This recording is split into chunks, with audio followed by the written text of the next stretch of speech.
What's up guys, and welcome back to Gabe Miller Music. In today's video, I'm going to be showing you the making of a kind of futuristic space trap beat on the Roland Verselab MV-1. Kind of inspired by artists like Travis Scott or Kid Cudi with my own kind of spin on it. I'm going to be going into not only the overall idea behind production like this, but also some Verselab MV-1 specific tips. So hopefully there's some useful stuff for you, whether you're into either just the device or just the style of music. So, without any further introduction, let's jump into it. First of all, I'm going to play a slightly more full version of the beat that you heard in the intro, and then I'll get into the individual elements.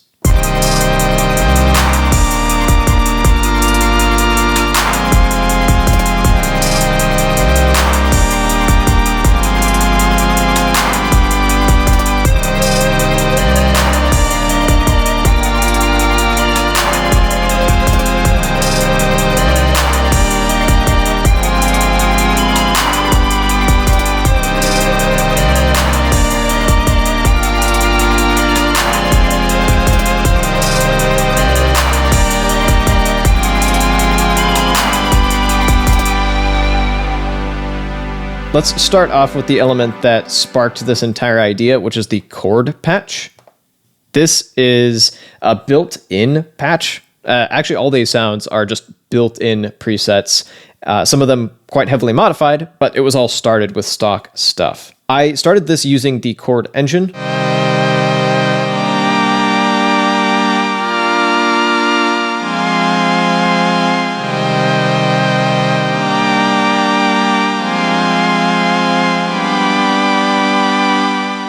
This is fun because it's arranged with minor chords in here and then major chords in here, as far as I can tell. And so I'm usually drawn to mixing and matching to create these kind of dramatic twists at the end of a chord progression, and that really lends itself to that space feel. As does the patch. Like, this is some classic Roland. It's somewhere between retro and futuristic, very much a Kid Cudi vibe, which I absolutely adore. It's got that little pitch warble in it.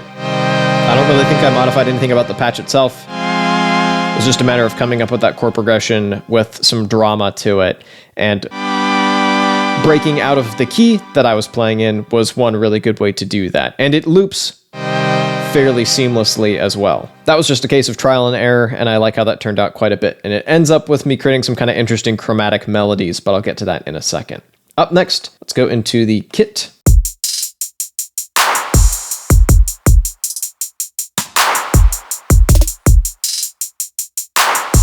This is where all of my drums are living. I didn't even bother filling up the kick track. Oh, I have it muted.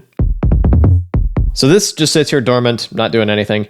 That's the only track I'm not using other than the vocal track, which I'm also not using. But the kit's got everything I could possibly need. Once again, just built-in samples. So I'm using this kind of distorted kick.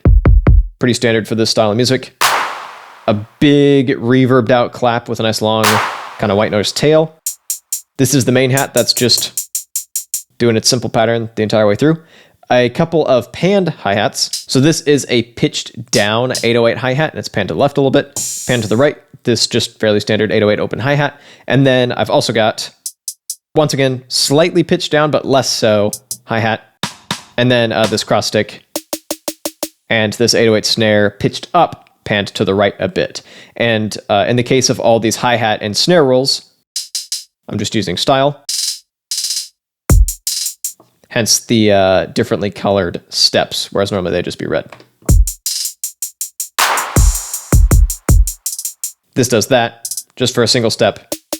Similar deal with the snare. Fairly simple part. One other thing I should mention is that this is a 2-bar long pattern, but the kick and the clap and the main hi-hat parts just repeat for 2 bars. And so I started off with a 1-bar long pattern, just doing this.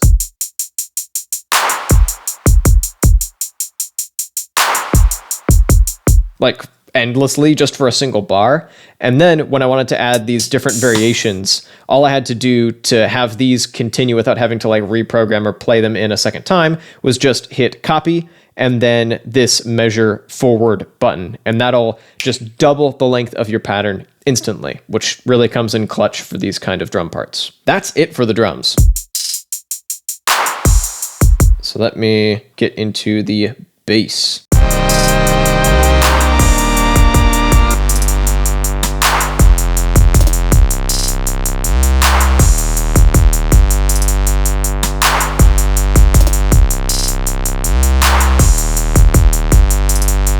So by itself, it's a bit much. Like I've got multi-effects, in this case, a saturator just cranked, and it sticks out a bit by itself. But in the mix, it sits right where I want it to. It's got that high end, that grit to it, and it draws attention to itself without sticking out too much.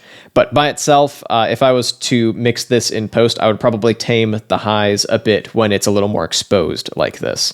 The patch itself is one of the default 808 patches, and then once again, I've run it through a saturator, just cranked as high as it'll go, and then in the mixer, I've also done a little bit of EQ just to tame the lows a tad, and once again, bring out some mids and highs. What's really fun about this part is the 808 slide, because for the most part, it just rings out like you would expect an 808 to.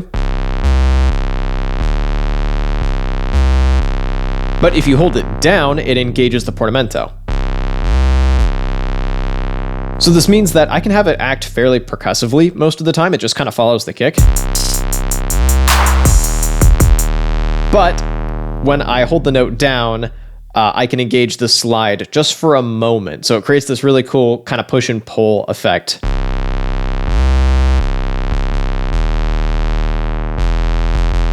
That's the wrong note, but hopefully you get the idea. That's something I've gotten asked about quite a bit, is how I do my 808 slides. Literally, I just go into the tone settings. So let me go to that tone setting.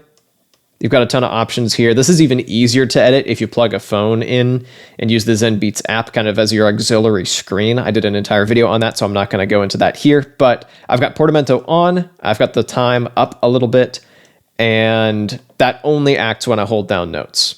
So that works out really nicely for this patch. And of course, it's got a nice defined attack, and so it complements the kick quite well. Floating over the top of all of this is this super fast little arp. So let me engage all this.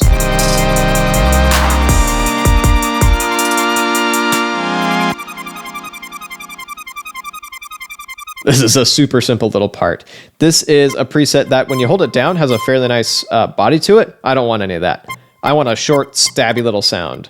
Hear that really nice ping pong delay on there? And that reverb? Really adds to the space sound. So it's literally just me going.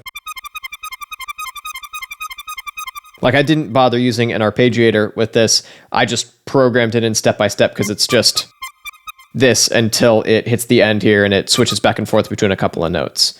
What I should mention is what's going on with the clip itself, because pay attention to the playhead. Let me show you the playhead on a normal track. Here's the playhead on the arp. It's going at double speed. That way I'm able to get that really fast double time arp going on. So to do that, I go to edit again. When I'm in section select, I'm on the individual clip here, by the way, so in the sequence window. In here, you can go to clip setting, and you've got a bunch of controls in here. What I'm interested in is scale. This is not scale as in musical scale, this is scale as in time. So by default, it's set to 1/16, so 16 steps. In this case, at 1/32, it doubles the speed that the clip plays at, which is how I got the really fast little arp, even though my BPM's not all that high. Just a fun little part, floats over the top of literally everything. Once again, pushes that space vibe.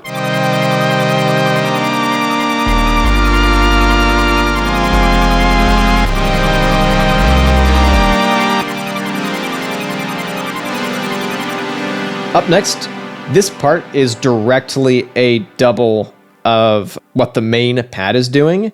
That's a little bit convoluted, so I'm going to go into that actually. You can't just copy a clip across tracks. There's a bit of a workaround you've got to go through, and I'd love to see Roland update this, especially now that you can use your phone as a screen. It seems like this would be a little easier to implement, but I'm not a programmer, so what do I know? Edit, and you can save clip, and just name it whatever the default name it suggests is, and then go into the track that you want to copy it into, select an empty clip, and then you can import clip. And I believe you can either do this in a project itself, or you can even import clips across projects. This is not a thing that I've tried, but I believe that's what it's set up to do.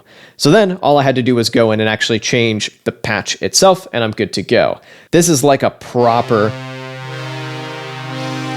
80s patch. I've got the cutoff here. You probably saw me adjusting that during the live jam. Subtle little pitch warble in there, a little bit of unison. It's lovely. And that provides some support for the main pad. It's got a bit more low mids, so it's a little more kind of rich or warm or whatever you want to call it. And it provides a bit more ambience as well. A little more stereo width, all that kind of stuff. It complements it well, is what I'm getting at. Finally, on top of all of that, we've got this weird little lead.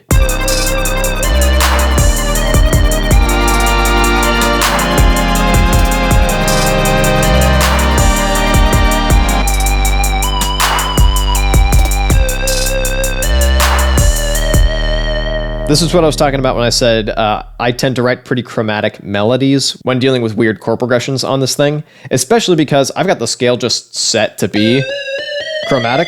And this is your octave up. Since I knew I was going to be breaking out of the key that I was in for the chord progression, I figured I wouldn't bother setting up a scale for this. I would just keep it chromatic and play it by ear. So this is another built-in preset. I've modified it to have a nice long release, and it's already got that vibrato built in. And I've also added a bit of glide as well. That gets more extreme as the notes get farther apart. And that sits in a nice spot in the frequency spectrum where it's kind of on top of the chords, like it sticks out well from them, but it's still not nearly as high and piercing as that really fast little arp. So it sticks out nicely, but it's not overpowering. Like, if I was to mix this stuff in post, I would probably bury it in the mix a little bit, add even more reverb, and then maybe even a super reverbed out octave up version. I think that would work out quite nicely. And then, other than that, I would probably just clean up the mix a bit and do some more proper mastering. Although I should mention, I do have the mastering stuff engaged a little bit, especially the limiter is doing a bit of work on this thing. If you don't own a Verselab MV-1 but are interested in it, it might be worth checking out my review. You can click or tap up over here for that. And if you like the kind of 80s inspiration and want to see that taken much farther, you can check out my video about making synthwave on the device down over here. Thank you so much for watching, and I'll be back with a new video in a little bit.